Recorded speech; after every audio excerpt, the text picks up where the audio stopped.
সুলেখাদির মা ছিলেন বেশ্যা, বাবা ছিলেন যৌনপল্লীর দালাল।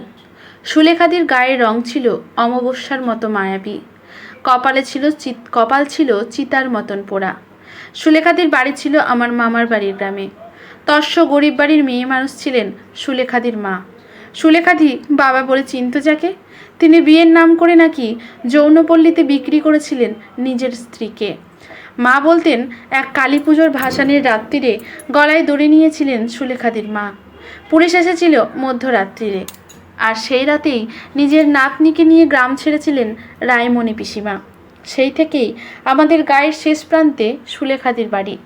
একচালা ঘর, আকন্দ ডালের বেড়া, বাইরে 2টা ছাগল বাঁধা, উঠোনে গোবর জল দিয়ে নিকানো। বাড়ির দক্ষিণ দিকে একটা কাঁঠাল, একটা শিউলি গাছ, নিচে লঙ্কা গাছের ঝোপ।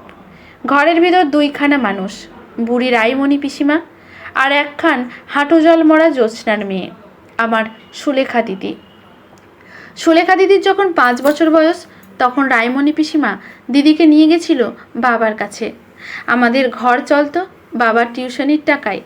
সুলেখাদির তো আমি প্রথম যেদিন দেখি, দিদি তখন বাবার কাছে হাতে বেতের বাড়ি খাচ্ছে, অঙ্কের খাতায় লম্বা লাল কাটা দাগ।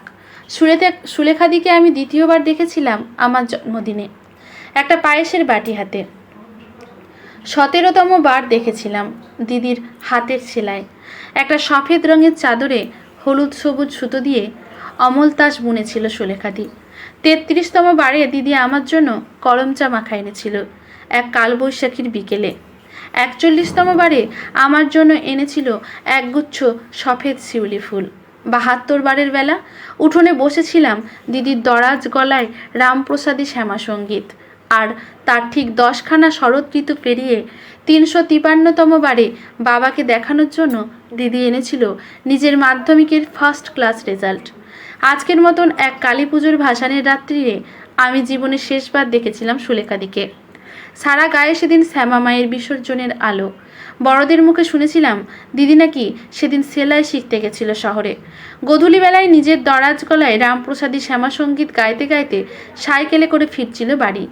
কালী নামে দাউড়ে বেড়া, ফসলে তছরূপ হবে না। ফসলের ধার বেয়ে রথিন কাকার 15 বছরের মেয়ে রাধা ফিরছিল গরু নিয়ে, পরনে আধময়লা জামা।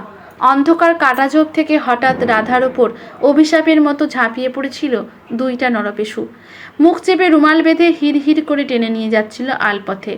রাস্তার পাশে সহসা এক ধস্তাধস্তি সহ গোঙানির আওয়াজে দাঁড়িয়ে পড়েছিল সুলেখাদি। দেখেছিল রাধাকে পিছমোড়া করে বেঁধে 2টা নরপশুর উদ্দাম যৌন নৃত্য। রাধার মুখ বাঁধা, বুকের জামা ছেঁড়া। সাইকেল ফেলে ধীর পায়ে ওদের দিকে হেঁটে গেছিল সুলেখাদি। সেলাইয়ের ব্যাগ থেকে উলবোনার কাটা 2খান শক্ত করে চেপে ধরেছিল হাতে। আগা পাঁচতলা না ভেবেই ঝাঁপিয়ে পড়েছিল 2খান নবরূপী পশুর ওপরে। ক্ষণিকের চিৎকারে শেষে দিদি লুটিয়ে পড়েছিল ক্ষেতের ধারে। বুকে এসে বিঁধেছিল একখানা নরপশুর হাতে ধরে থাকা কোলাপুরি চাকু। তবে লুটিয়ে পড়ার আগে 2খানা উল্কাটা দিদি বিঁধে দিয়েছিল পশুগুলোর কাঁধে এবং গলায়। তাদের কণ্ঠ তখন নরক চিৎকার। রাধা হাঁ করে চেয়েছিল দিদির অমন রুদ্র রূপের দিকে। সুলেখা দিদির মুখের ওপর ছিটকে এসে পড়ছিল পশুগুলোর রক্তের ফিনকি। ধীরে যন্ত্রণায় মৃত্যু কোলে এলিয়ে পড়েছিল 2খানা নরপশু। দিদির মৃত পায়ে রক্ত ভেজা ঠোঁটে ফুটে উঠেছিল এক আকাশ আলো করা হাসি, যেন সদ্য নরবলির স্বাদ পেয়েছেন স্বয়ং শ্যামা মা। আজকে গাঁয়ে শ্যামা মায়ের ভাসান। দিদি নেই আজকে 10 বছর হলো। আজ রায়মণি পিসিমা নাতনির জন্য ভক্তি ভরে জ্বালাবেন 3টি মাটির পিদিম। পাড়ার লোকে বলে দিদি নাকি শ্যামা মায়ের বরকন্যা। দিদির কথা উঠলে সবার চোখ ভিজে আসে, কপালে হাত ঠেকিয়ে প্রণাম করে বড়রা। লোকমুখে শুনেছি যে শ্যামা পুজোর ভাসানের দিন গ্রামের ধারে আকন্দ ডালের বেড়ায় ঘেরা ওই এক চিলতে বাড়িটা থেকে নাকি খোনা গলায় একটা সুর ভেসে আসে আজও। ছোট পিসি বলেন গায়ের লোকের কুসংস্কার, বাবা বলেন মনের ভুল, মা বলেন সবই শ্যামা মায়ের লীলা। তবে আমি সত্যিটা জানি। রায়মণি পিসিমা আমায় বলেছে ওটা আমার সুলেখাদির গলা। পিসিমা বলেছে যে আজকে ভাসানের দিনে শ্যামা মায়ের মাটির কাঠামো পুকুরের জলে তলিয়ে গেলে পরে দিদি বাড়ি ফিরে আসে, ছাগলগুলোর গায়ে হাত বুলোয়, নিজের লাগানো শিউলি গাছটার দিকে চেয়ে থাকে কিছুক্ষণ, আর তারপর চুপচাপ কাঁঠালতলায় গিয়ে শুয়ে পড়ে। মাইল দূরে শ্যামামা ধীরে ধীরে তলিয়ে যান এক পুকুর জলে। ভিজে আসে মায়ের পাটের চুল। উঠোনের শিউলি গাছ থেকে হাওয়ায় উড়ে কয়েকখান শিউলি ফুল এসে পড়ে দিদির মুখের ওপর।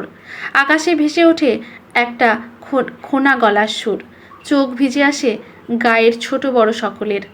আমার অমাবস্যার মতো মায়াবিনী দিদি গাইতে থাকে, তোমার কর্ম তুমি করো মা। লোকে বলে